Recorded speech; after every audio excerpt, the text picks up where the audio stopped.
අපේ සිනමාවේ නිලි රැජින මාලනී ෆොන්සේකා මහත්මිය ගැන පොඩ්ඩක් හිතලා බලන්නකෝ. ඇයගේ රංගනයේ තියෙන විශේෂත්වය මොකද්ද?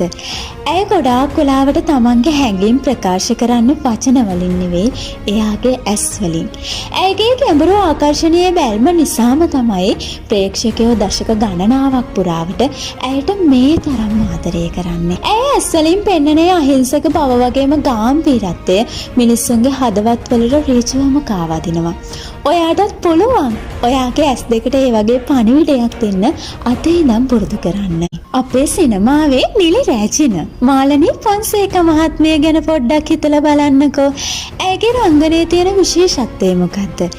ඇය ගොඩාක් වෙලාවට තමන්ගේ හැඟීම් ප්‍රකාශ කරන්න වචන වලින් නෙවෙයි, එයාගේ ඇස් වලින්. ඇයගේ ගැඹුරු ආකර්ෂණීය බැල්ම නිසාම තමයි ප්‍රේක්ෂකයෝ දශක ගණනාවක් පුරාවට ඇයට මේ තරම් ආදරය කරන්නේ. ඇය ඇස් වලින් පෙන්වන අහිංසක බව වගේම ගාම්භීරත්වය මිනිස්සුන්ගේ හදවත් වලට ඍජුවම කාවදිනවා. ඔයාටත් පුළුවන් ඔයාගේ ඇස් දෙකට ඒ වගේ පණිවිඩයක් දෙන්න අද ඉඳන් පුරුදු කරන්න.